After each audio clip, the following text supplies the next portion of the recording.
What's going on out there, everybody? It's me, it's Grant. We are starting a cult is sadly on the final week off because I currently have COVID-19. Um, with that being said, I tested positive earlier this week. I feel 100% better, and it's still just playing it safe. We don't want to interact with each other just yet.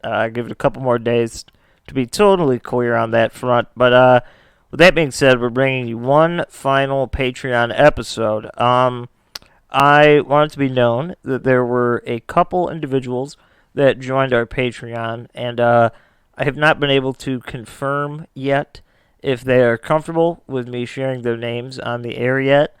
So I just want to give a quick shout out to the people that joined our Patreon. Thank you very, very, very much. I will thank you again once I have confirmation that you're okay with me sharing your name. But yeah, until then, just thank you.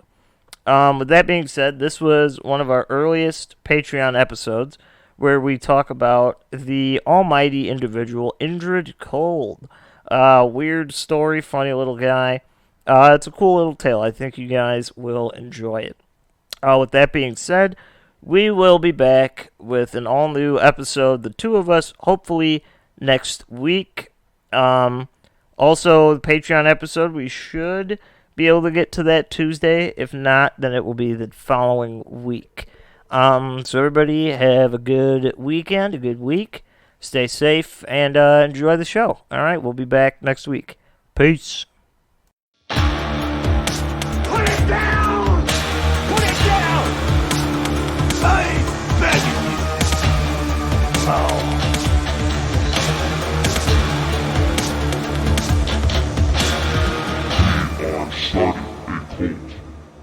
Hello, everybody. It's we are starting a cult. We're starting a cult, yes. And this is our first. This is the first Patreon exclusive episode. You can't get this anywhere else. If you're listening, thank you for the $5 or more. Yes. That was awesome. Thank you for real. We're going to put it to good use here in the studio with our microphones. We're going to get some new technology. We're going to update everything. Yeah, this is the first of many exclusives that we're planning on doing here. Don't share it. And you can't. Don't do that. We'll find you, and we will beg you to stop. It's exactly what's going to happen. Be on our knees. Yes. I won't be, but that's not the point. Okay, so today it's me and Jake. It's it's Grant Bradkey and Jake Wallen, the usual. It's me. And yeah, we're here. We're joined by Alex the neighbor. That's his full name, if you could believe it. Alex the neighbor. How's it going? Alex the neighbor. It's him. He's here live in the studio.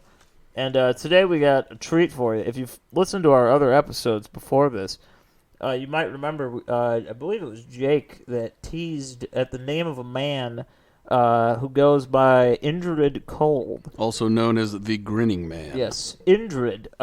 It's not Cole, it's cold, as in the sensation you get when you're not warm.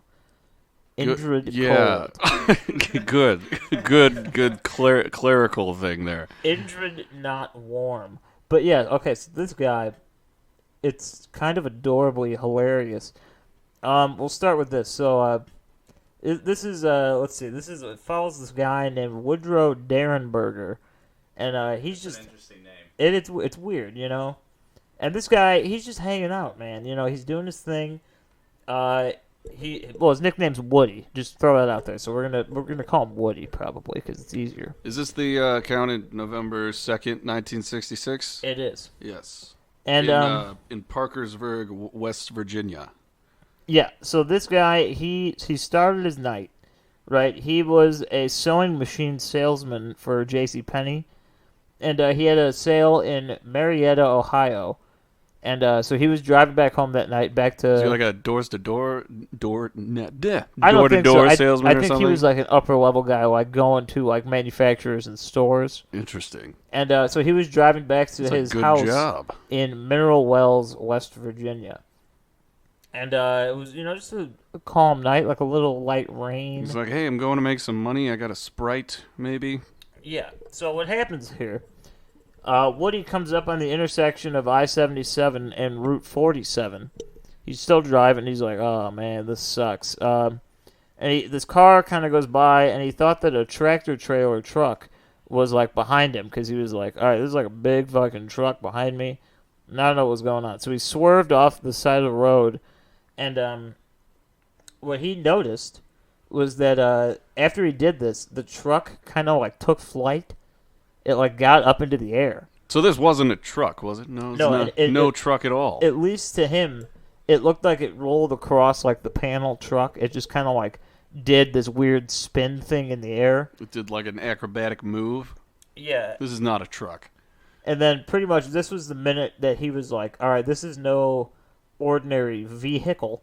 This is a UFO. And it had no lights on it, so it was very weird. He was like, this is peculiar to me. Yeah, he said it looked like an old-fashioned kerosene lamp chimney flaring at both ends. Yeah, chimney lamp. Like narrowing down to a small neck that was enlarged in a great bulge in the center. So basically it's like a...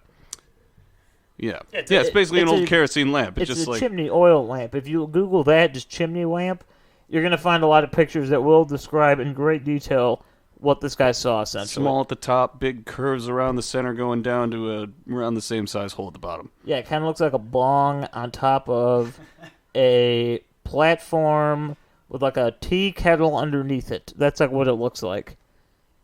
I have the So it's picture not a right here. truck. It's not a truck at No, all. It's not a truck. So this guy's like, all right, this is weird. And it touched down. It came back down to the ground, and then it went up, and it went like 10 inches above like the bend in the road. So it was like pretty high. It was like up in the air. 10 inches? Yeah, well, not like super high, but it was enough to like Yeah, float. it was like, all right, I can see underneath it.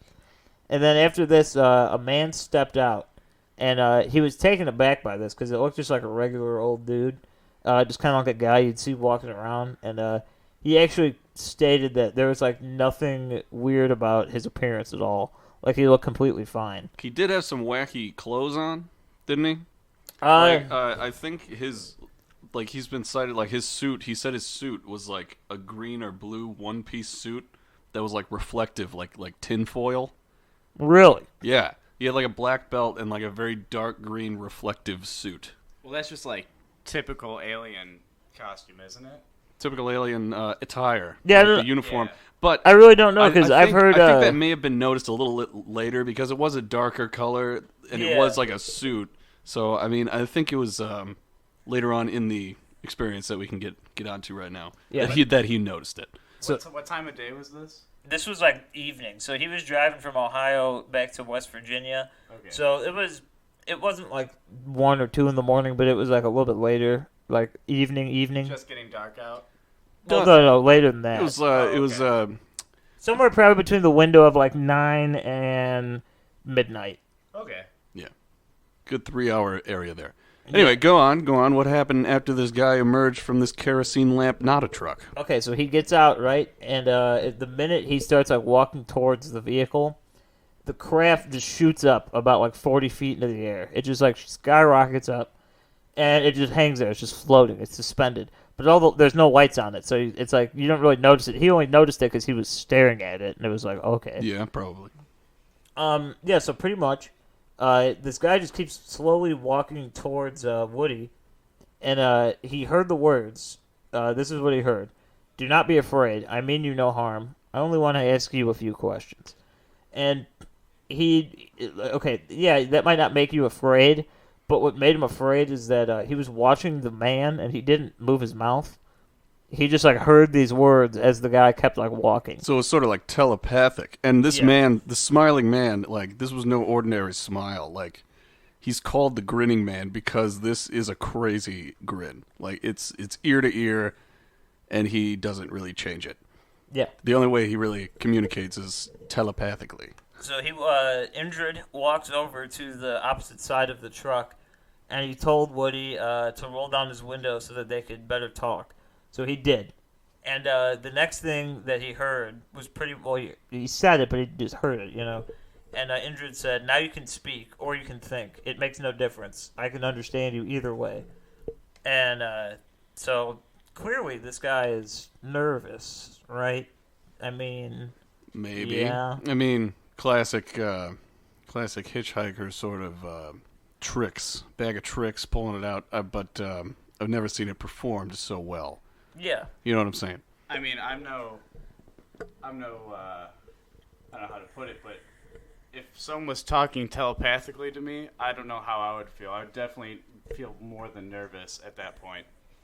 No, definitely.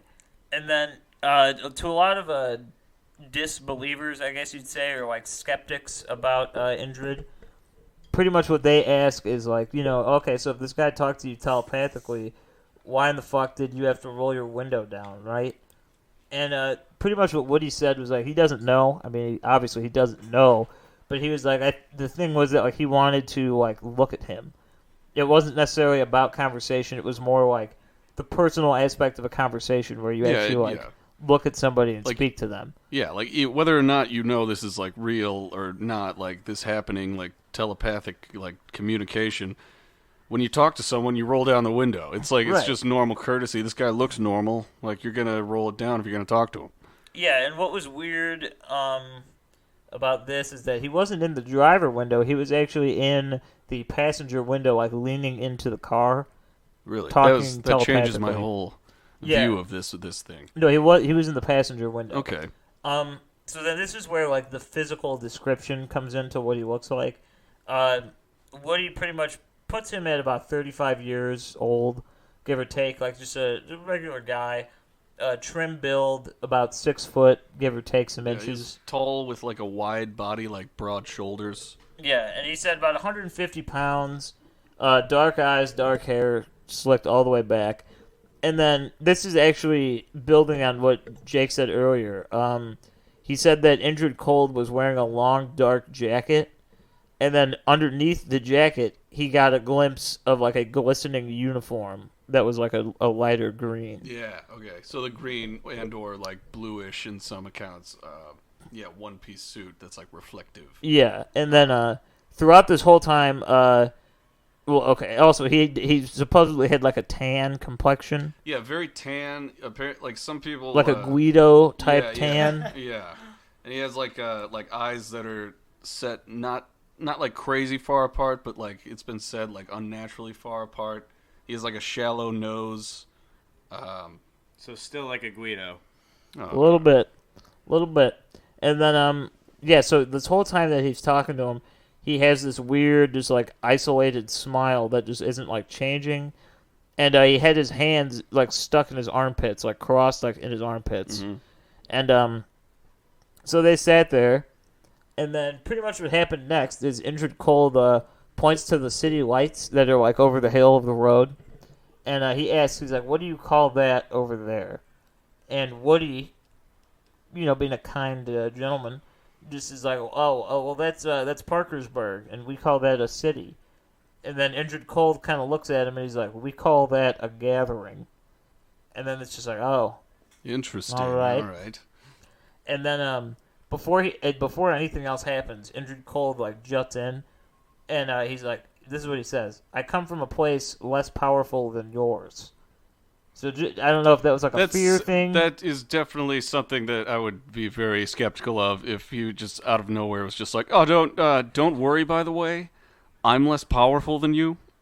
It's like I feel like you wouldn't just offer that information unprovoked. Yeah. You know? It gets weird, and then by this time they're talking, it just kind of looks like a guy talking to another guy in a car. Maybe there's some problems. And people are driving by, and they're going directly underneath the spaceship. And they don't see it, because it's, like, up in the air, but they're driving underneath it. And it's like, well, this is weird. And then Cold looks back to Parkersburg, the city, and he asks Woody, do people live there, or do they work there? So Woody's like, well, yeah, I mean, people live there, and they work there, kind of together. Mm-hmm. And he juts in again, and he's like, do you work? Do you work? And it's like, oh, okay. He knew his name. He called him Mr. Derenberger, but he did like introduce himself. So he like just knew who he was. Well, he introduced himself. Like when they first started talking, he told Indrid Cold what his name was. Okay. Did he get Indrid Cold's name or? Yeah. At the beginning, he's just like, "I'm Indrid Cold. I mean you no harm." Okay. Yeah. Yeah.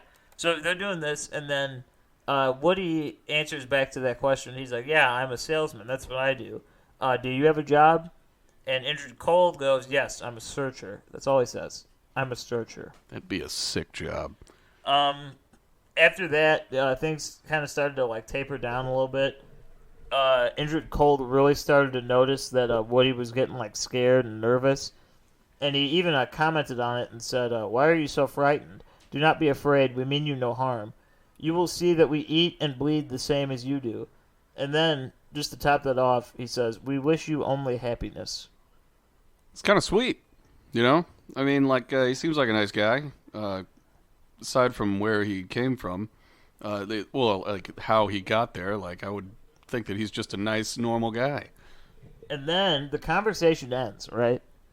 But Indrid has one last drop on this conversation, right? And he goes, "At the proper time, the authorities will be notified about our meeting, and this will be confirmed." It took about 5 to 10 minutes, and then he starts walking away. And he turned back and looked inside the car one more time, and he said, "Mr. Derenberger, I thank you for talking to me. We will see you again." And then he leaves. He's gone. At some point during this like exchange, didn't he also mention that he was like from the planet Lanulas? Yes. In the galaxy of Genamendes. Yes.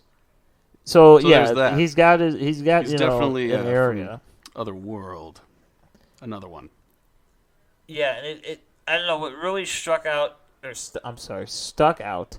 to Woody was the fact that it all kind of happened so fast, and he was really stuck up on the spaceship because he was like, "Man, that looked like weird as hell," and like, what is going on exactly? Yeah. And I don't know. It's just one of those things, and I don't really get it. You know what is actually interesting, which kind of adds to like the history of this, I guess. In the original like report that Woody made about this, he only called the alien Cold, and then when they interviewed him about it again, he said his name was Indrid Cold. So technically, in the initial report, Indrid is not mentioned, just the name Cold. Maybe at some point in the conversation, he was like, "Hey, just call me Cold." Maybe like, you don't know, maybe Indrid Cold is like the way that the government would do it, like your last name and then your first name. And he was like, just be friendly with me. I'm trying to be your friend. Call me Cold. Maybe his name's Cold Indrid. Yeah. Something like that.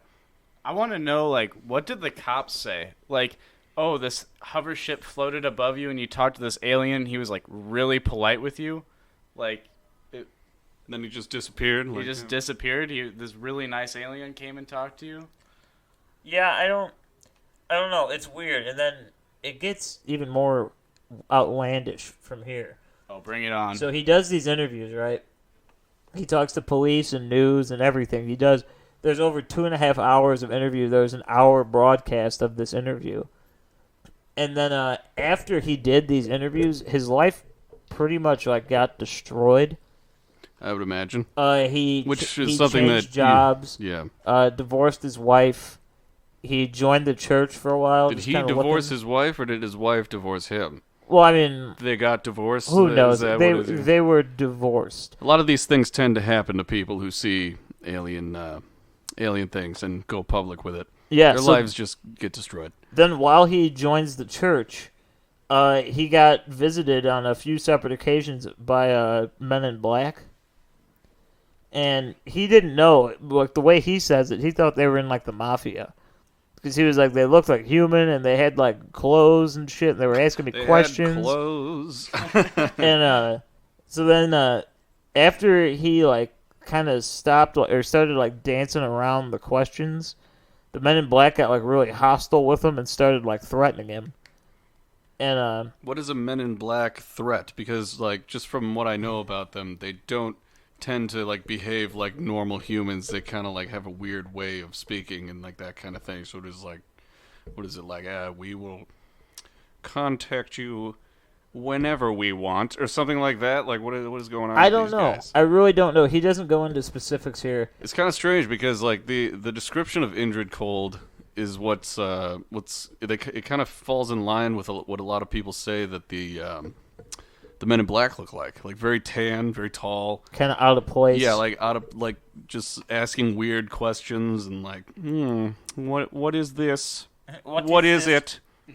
I don't know What is what it? it is. I'm just gonna tell you this: we are doing this live right here. We actually have our first patron. They donated $9 to us. Fucking shit. So I'm gonna try and figure out who this is. I mean, I'm totally breaking up here. Oh my God! Who is it? It's by Georgie's girlfriend. Oh, Morgan. What? You Morgan, freak bitch. You freak Thank you. bitch. Morgan, we love you to death. You gave Holy us $10. You are golden. Oh my God, we have to give her stuff now. No, we will. This is awesome. Fantastic. You are now included. This is a completely. No one's going to understand this reference, but I do owe Matt a dinner at Red Lobster or better. That is just something that's been. Where did that come from? It's been a long time coming. That's but a I good do. standard, by the way. I- Red Lobster or better. I want to say, Morgan, you are included on our Red Lobster or better dinner date with me and Georgie. Jesus Christ, I'll pay for the tip. I don't even have to go. I don't care. This We is love awesome. you. I'm sorry, this totally just kind of cut in the middle of what we were talking about, but you have no idea how exciting that Get was. ready to hear about Indrid Cold, you freak bitch. It's fantastic. You are a wonderful human being. Anyways, Indrid Cold comes back, right? Indrid Cold, he's coming back after the Men in Black. I'm not kidding. Are you listening, Morgan? He comes back. So this guy comes back, okay? He's what's his name? Woody. He's at his house in Mineral Wells, and so pretty much what happens is that Indrid Cold comes back, and then Woody disappears for 6 months. He's gone. Wait, he just like fucking disappeared? He's gone. 6 months, he's gone. And then this is kind of what lost credibility for him, I think.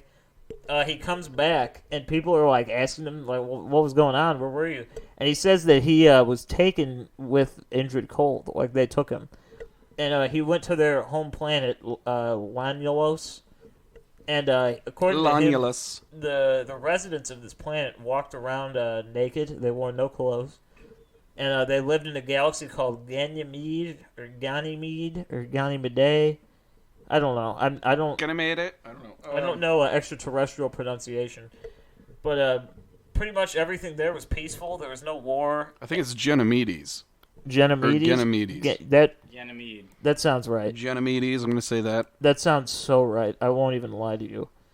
But yeah. So he's there. He's hanging out with a bunch of nude, peaceful aliens. Sick. And I mean, yeah, it's weird. And then shit happens. People in the town are noticing like weird flashing lights in the sky. Not necessarily at Mineral Wells, but in this area called Boggle Ridge. And it's like right down the road. And Indrid Cold claimed to have landed in Boggle Ridge because it's like less populated. When did he claim this? Well, that's what he told Woody. Oh, that okay. when they're coming, they're going to land in Boggle Ridge. Oh, yes. Okay. No, I'm remembering now. And, yeah, so that was weird. Then he, pretty much after this, although, like, the ridicule just kind of got to him, like, it ruined his life. So he just left with his family, who I think they don't specifically say, but it sounds like he patched things up, like, with his wife. And, like, they, like, moved. It's probably, okay. That's kind of nice. That doesn't usually happen in the alien community. Yeah, so they moved. They kind of just stayed to themselves for decades. He went back to Wood County in the 80s, and then he died in 1990. And if you want to go see him, if you're ever out in Mineral Wells, West Virginia, he's buried at Mount Zion Cemetery out there. Fantastic. His name is Woodrow Derenberger. Just if you want to go check him out. He's a good man. But so this raises the question to me. Indrid Cold, what is he? What in God's name is he? I've been thinking, like I said, he kind of aligns with what the Men in Black have been described to look like. And I'd say that they kind of, like, to me at least, they resemble pretty closely, like, the descriptions of the tall grays. Just wearing clothes. A little bit. They're like the medium grays. Are they a thing? The mid grays. Because the tall grays they're big. Like they're like 8 feet, 9 feet. Maybe they're like. And then the grays are like 4 feet, 5 feet at the highest. Maybe so they're Indrid's like somewhere in the middle. He's like the extra medium gray. Maybe he's like a child. Maybe he's like a tall gray child. I'm picturing like a humanoid, but like also kind of has like a Slenderman mouth because you said he just had like a large grin. So that's just what I'm picturing. Just another human with a Slenderman mouth. All right, I can see that. Slenderman. You know what, Jake? I'm going to tell you this. Go ahead. I'm just going to say this here because why not? For our next exclusive, we're going to talk more about the Greys. Yeah. And I got the perfect story for you guys. The only reason I don't want to bring it up here is because there are details that I'll miss because I haven't read it in a while. But I'll just throw this one out there for you. Morgan, this one's especially for you. This guy claimed to have worked at Area 51, like at Nellis Air Force Base. And he was like working with like the tall grays. Or the tall whites, my mistake. No, the tall whites. I think I know where you're going. And there's a lot of weird stuff going on. It's a lot crazier than Indrid Cold. But I'll tell you what, I'm very partial to Indrid Cold, mostly because it's very reminiscent of like a David Huggins situation. Yeah, they just kind of show up. They're like friendly. They're very nice. They like are reasonable. Like they're giving him like just information. They're just like, we just want some info too. They're wholesome beings that just want people to like.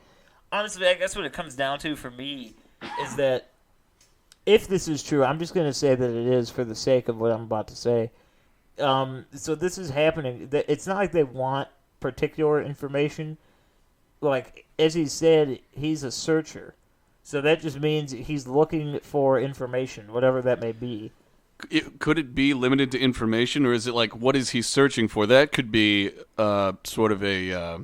that could probably contribute to his like diplomatic tendencies. Maybe he's searching for something that we wouldn't want him to take. Maybe, but I don't know a lot. At least, and so he doesn't want to like he's in there alone. He doesn't want like anything to get hostile right away. He just wants to know how things work. I don't know. At least what I have to say about that is that when it comes to extraterrestrials, I mean, I guess there is no way to verify this information. They're fucking extraterrestrials, but most of them. Like, when they come here, they're looking for, like, information. Even as far as, like, abductions by, like, the Greys and stuff like that, or insectoids. They're usually, like, poking, prodding, and probing. It's not for, like, sadistic purpose. It's for, like, knowledge. Like learning.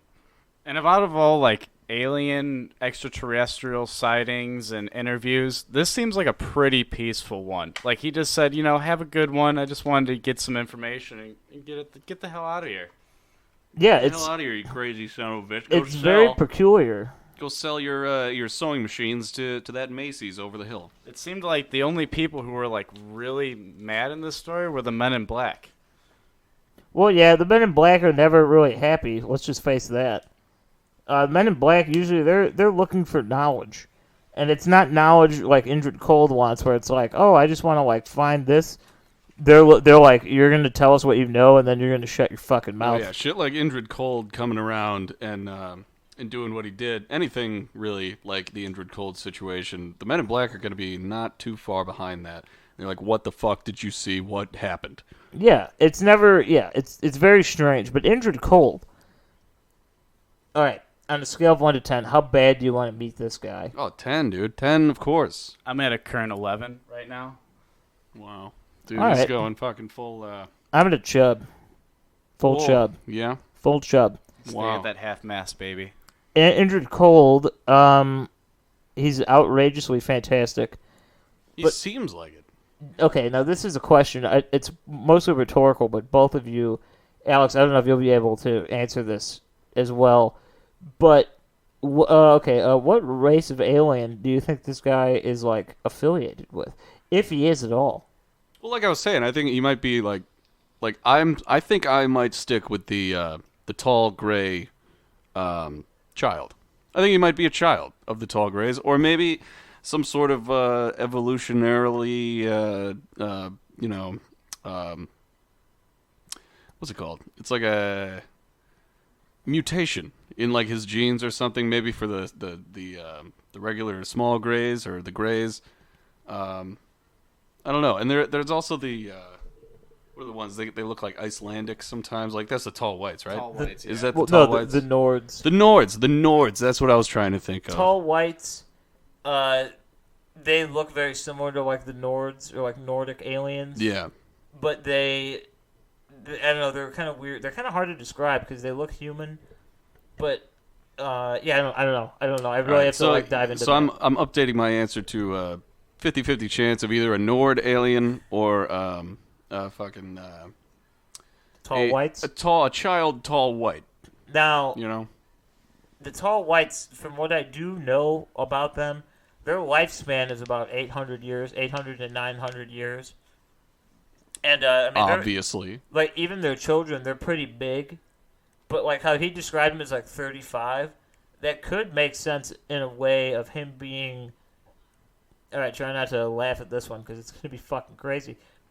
What if Indrid Cold is like a 250-year-old tall white, and he just happens to look like a slightly under middle-aged man? That would make him the perfect searcher. He's in the right job market. But the downside to what that is, tall whites have blonde hair. They all have blonde hair. Oh. So he had black hair, but that doesn't mean he didn't learn what hair dye was. I feel like that would be yeah, true. But like, what is he like parking his fucking his like lamp shaped thing like on top of the CVS down the street? Like, what is he doing? Yeah, it's. I don't weird. know. I feel like the blonde hair. Are you sure you're not mixing that up with the Nords, or am I just crazy? No, they both have blonde hair. They both do. Okay, That's why that makes sense. I remember. I'll never forget the first time I heard about the tall whites.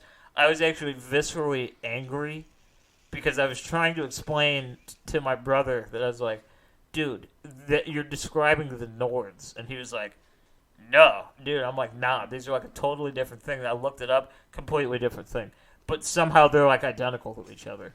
They're from different parts of the galaxies and shit. So is it kind of like Bigfoot and Sasquatch? It's just like a locational name or something, or like they're the same thing? Essentially. They're just called different things. No, but instead of regions of the continent, it's galaxies. Yes, so it's like the Pleiadians, you know, they kind of have similar traits to other aliens, but it's just like location based. It's like where they're from. There might be like different genetics or something.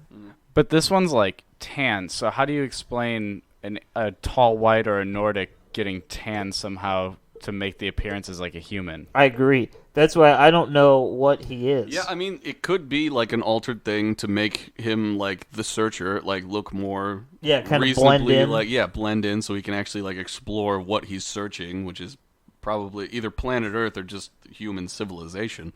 Now, guys, this is off topic here, but All right. it's something I've been sitting on this, and I wanted to kind of bring this up in an episode, and I might touch on this a little bit more in the next episode because we'll bring up some evidence as to like why.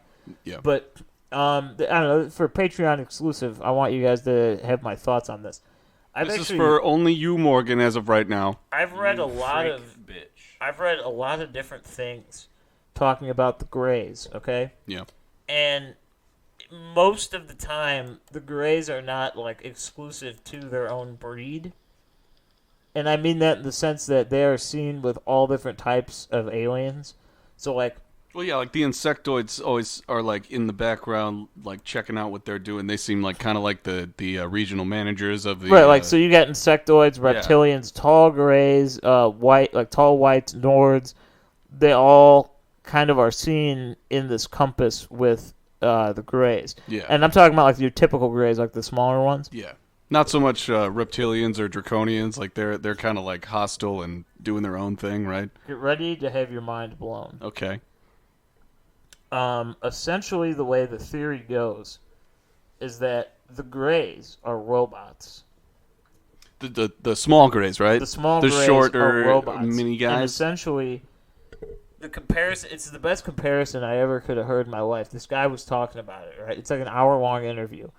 And this guy's talking about it, and he compares the Greys to like a cell phone, where it's like they're like a super high-programmed, high-functioning AI that is essentially a mode of like making life easier for extraterrestrials. So they'll be they'll be posed with like a task, and then like whatever happens in order to get that task done, they can adapt to and like and then react. they collect the data and give it back to whoever sent them.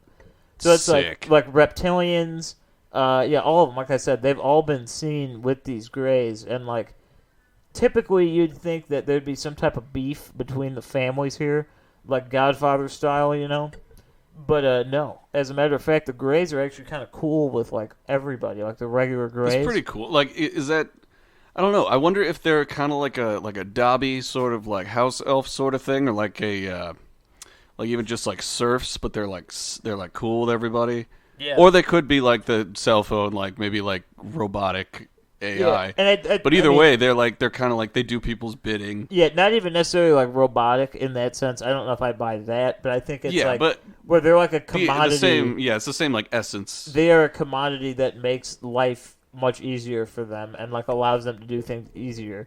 Whereas like let's say you're driving in a car, if you get a flat tire, you can make it home that night if you don't have a cell phone, but it's going to be a hell of a lot easier if you do have a cell phone. Mm-hmm. So it's like it's one of those things where it's like instead of having like these like smart ass like big motherfucking aliens come down to your house, they send these tiny little guys that can kind of like sneak around and just like ha ha ha, and they just kind of get into your house and like I don't know. I think that that's an important detail, which kind of, I mean I don't know. I kind of believe that in a sense where it's like they are like some form of like slave essentially to like the other aliens, where they do the bidding of like other races. I don't know if slave is the right word. I would maybe say, well, I guess subservient is kind of like in the same vein, but I feel like subservient would be a better way to put it. You know what I mean?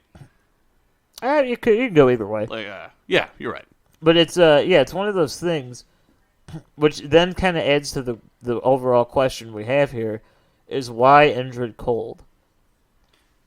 Well, maybe if it's like an AI where like if it's just kind of like a new iPhone, you know what I mean? It's the same design, but they're just kind of putting new stuff in it. Maybe like gray aliens could kind of be like, you know, the stereotypical iPhone where it's just the same model, just different stuff in it. They're and standard. they could just build a specific one, Indrid Cold, to put He's to like the send iPhone there. Max. He is the iPhone XR He's the Max. iPhone Max. He's been like programmed, I guess, for lack of a better word. Programmed with like a specific task, being a searcher, and so like yeah, he has you know how iPhones come in different colors. Maybe he has like he's tan and he has like slick black hair. Yeah. Who knows? I find that very intriguing. Yeah. And the taller height gives him extra battery life. Hey, there you go. The broad shoulders. His battery is stored in the shoulders. His Right traps in there. are Right amazing. in those goddamn shoulders. But yeah, so Indrid, it's funny. He's not like well, I guess, you know, this is like one experience. It's not like many people have like encountered him. Yeah, I mean, I did read, like, when I was, like, researching this, that there were a couple other things where people said they saw Indrid Cold, but they're all, like, describing, like, the only thing that's, like, the same is, like, the grin. Like, a lot of people have described the thing that they've seen, like, completely hairless, and it, like, chased them, and they were like, I don't think that was Indrid Cold. I think that may have been something else. But, because he didn't have the same, like, clothing, or he didn't have hair, he was attacking them. Like, I feel like this is the story that we've gone over. Yeah. Are there any other instances of this Indrid Cold? Am I saying that right? Indrid. Is there any more? Not really. Like I was saying, like, the other ones that I saw, they didn't seem very viable. Yeah, I think a lot of it is like this story was popularized, and then they're like, oh, I saw him too. Which Yeah, you run I mean, into that a lot. There was one that came before it, like a couple months in 1966. Mm-hmm. But again, that was the one where they were like, "Oh, it's some guy by a fence, and he didn't have hair, and he was smiling, and he fucking ran at us." It's It was he like, I don't sprinted think that at was us. him. He seems like such a nice guy that I don't think he would be running at Or you. maybe he had a change of heart. I don't know. Maybe the program. Maybe he got wet. Maybe it was raining, and he shorted out. You never know. Who These knows, things man? happen. But I do think the story that we've gone over is like the Indrid Cold. No, Because I would he definitely introduced agree. himself. It was This is the big Kahuna burger. This is the one that everybody like. Not everybody. This is the one that people like know and like talk about, where he's actually like speaking and saying things and being relevant to like topics. This is a stretch, but you said Big Kahuna Burger. I mentioned a Sprite earlier. I'm just thinking of Pulp Fiction now. But go ahead. I'm sorry. Plump Friction. Plump Friction. Wow. That's my movie. Wow. Either way, Indrid Cold. If you can hear this, if you are somehow on our Patreon, I want to hang out with you, and I would love you to ask me some questions. Donate 25. We'll give you a T-shirt so you don't have to wear that reflective green suit. Yeah, we'll get you a human outfit, you know? Yeah. You'll look It'll be cool. cool. You'll get something from the studio. We'll probably give you some Fireball because You need it. you need it, dude. You You're a need searcher. You're a hardworking man, it seems. You're super nice regardless. If he doesn't have a mouth, how is he supposed to drink Fireball? No, he has a mouth. He has a mouth, he just doesn't open it to talk. He's just grinning. Oh, it's just party exclusive only? pretty much. Probably, man. That Parties, mouth, party let me in just front. say this. His mouth is only for entry. There's no exits. You dirty bird. Yeah, he Nice. knows. Perfect. He knows everything he wants. But yeah, so this is the man.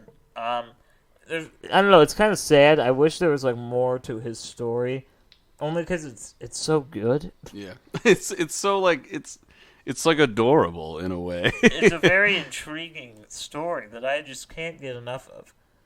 But so essentially, this guy doesn't really share many traits with extraterrestrials that we're more like commonly familiar with, and he also kind of has some human features, if you will. You know, he likes to party. Yeah. And yeah, it's interesting. I like it a lot. But yeah, so there it is. That's him. That's the man.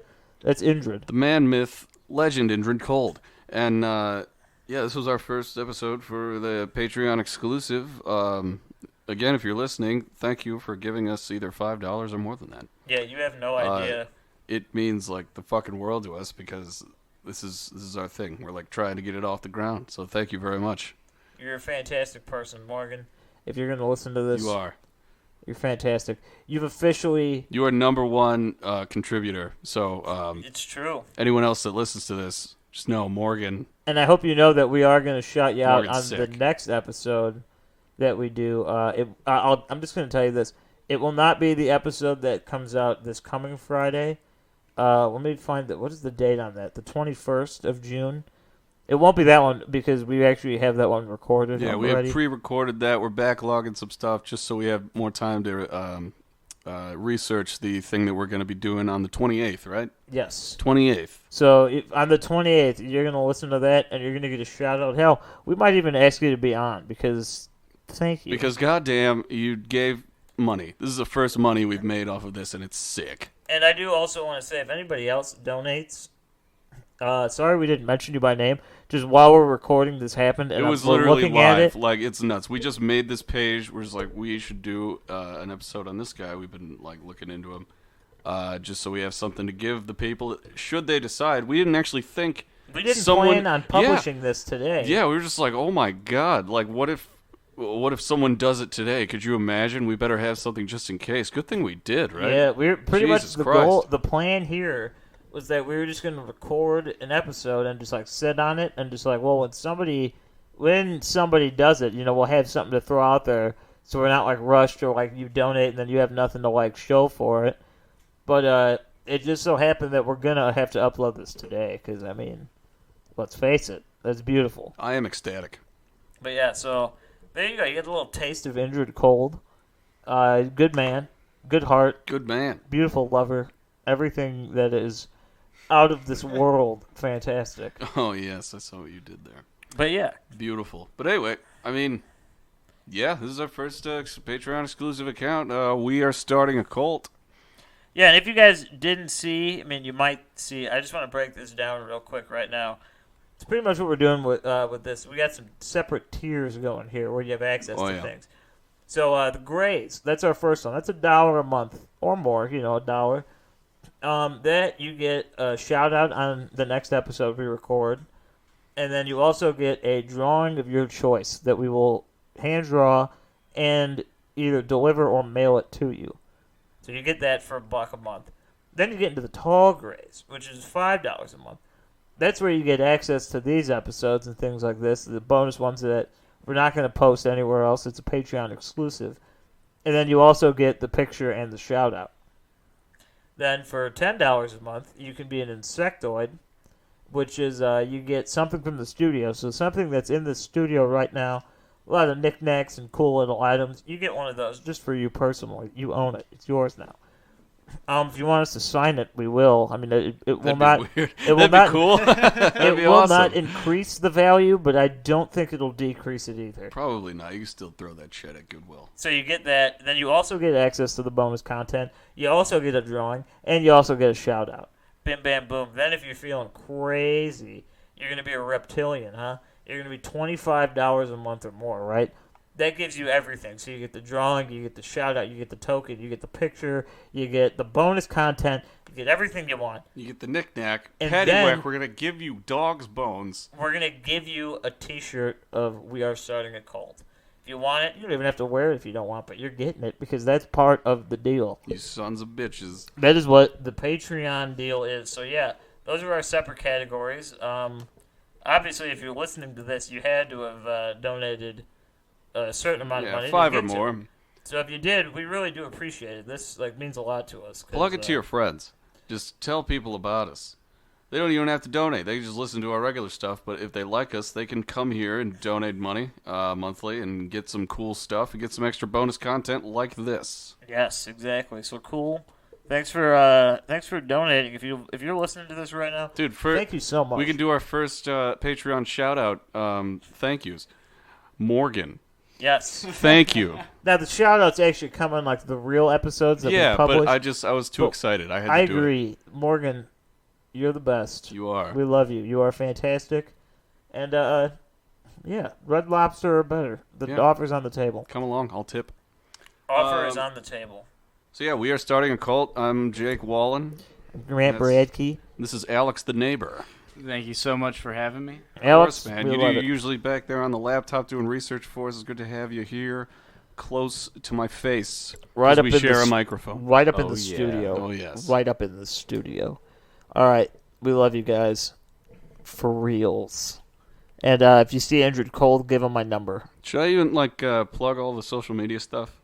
Nah, honestly, I'll tell you this. If you found us on Patreon, you found us on social media previous. That's true, and I do it on every episode for that. So yeah, all right. And if you didn't find us on social media and you're somehow on this Patreon with no knowledge of us on social media, Just look up "We Are Starting a Cult" on. you found us on yeah. this, so you'll find us somewhere You'll else. find us somewhere else. We're on Apple Podcasts. We're on Spotify. We're on our website. We're all if you over. post this on YouTube without our consent, I will hunt you down. That is a promise from Alex the neighbor. Alex the neighbor with a business and law sort of thing going on here. So He's got 30 snapping turtle eggs in his he backyard does. right now. Oh my God! We The will one-eyed train- snapping turtle eggs. We will train an army of snapping turtles to follow you wherever you go until we beg you to take You'll it down. either be forced to kill them or be snapped. Okay? Snapped. Snapped. You're going to get snapped. All right. Goodbye, Well, thank everybody. you so much. Goodbye. We are starting a cult. We love you. Morgan, we love you too. Goodbye.